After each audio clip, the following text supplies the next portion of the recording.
ত্রয়োদশ সংসদ নির্বাচনে বিজয়ী সংসদ সদস্যদের শপথ মঙ্গলবার সকাল 10টায়। নির্ধারিত সময়ে শপথ অনুষ্ঠানের জন্য প্রস্তুত জাতীয় সংসদ ভবনের দক্ষিণ প্লাজা। একই দিন বিকেল 4টায় এখানেই হবে নতুন মন্ত্রিসভার শপথ অনুষ্ঠান। এই অনুষ্ঠানে সার্কভুক্ত দেশের পররাষ্ট্রমন্ত্রীদের আমন্ত্রণ জানানো হয়েছে। সিরাত আল মুস্তাকিমের রিপোর্টে রয়েছে বিস্তারিত। 72 ঘন্টা ময়েশ্চার লক সমৃদ্ধ লিলি বডি ওয়াশ, শিয়া বাটারের গুডনেস স্কিন রিপেয়ার করে রাখে সফট ও গ্লোয়িং। শেরেবাংলা নগরের বুকে দাঁড়িয়ে থাকা জাতীয় সংসদ ভবন এখন অপেক্ষায় নতুনদের বরণের জন্য। ত্রয়োদশ জাতীয় সংসদ নির্বাচনে নির্বাচিত জনপ্রতিনিধিদের শপথের মধ্য দিয়ে শুরু হতে যাচ্ছে নতুন অধ্যায়, যেখানে প্রত্যাশা সংসদ আবারও হবে প্রাণবন্ত বিতর্ক আর জবাবদিহির মঞ্চ।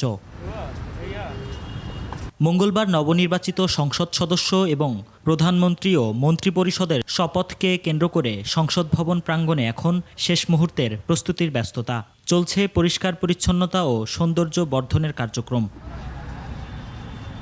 নতুন সরকার ও নবনির্বাচিত এমপিদের শপথ নিয়ে সচিবালয়ে গণমাধ্যমের সঙ্গে কথা বলেন আইন, সংসদ ও বিচার বিষয়ক উপদেষ্টা। যে অনুষ্ঠান সেটাও সংসদেই আপনার আয়োজন করা হয়েছিল। এই সংসদে সাউথ প্লাজাটা আমাদের কাছে আরও বিভিন্ন কারণে স্মরণীয়। আমাদের প্রয়াত নেত্রী বেগম খালেদা জিয়ার জানাজা হয়েছিল, হাদির জানাজা হয়েছিল, তো এটার একটা অনেক স্মৃতি জড়িত আছে এখানে। প্লাস এটা আমাদের জুলাই গণ অভ্যুত্থানের একটা বিভিন্ন যে ডকুমেন্টেশন সেটার প্রকাশের একটা জায়গা হয়ে দাঁড়িয়েছিল। তো এটা সবকিছু বিবেচনা করে ওনারা অভিপ্রায় ব্যক্ত করে নতুন মন্ত্রিসভাকে আগাম শুভেচ্ছা জানিয়ে সহযোগিতা করার কথা জানান তথ্য ও সম্প্রচার উপদেষ্টা। তাদেরকে আমরা অন্তরের অন্তঃস্থল থেকে শুভেচ্ছা জানাই, স্বাগত জানাই। তাদের সাথে আমাদের নিশ্চয়ই একটা ওয়ার্কিং রিলেশনশিপ থাকবে। আমরা যখন সুশীল সমাজে যাব, এনজিওতে ফেরত যাব, যার যার পেশায় ফেরত যাব, সকলেই সকল সময় সকল সরকারের সাথেই আমরা যোগাযোগ রেখে কাজ করি।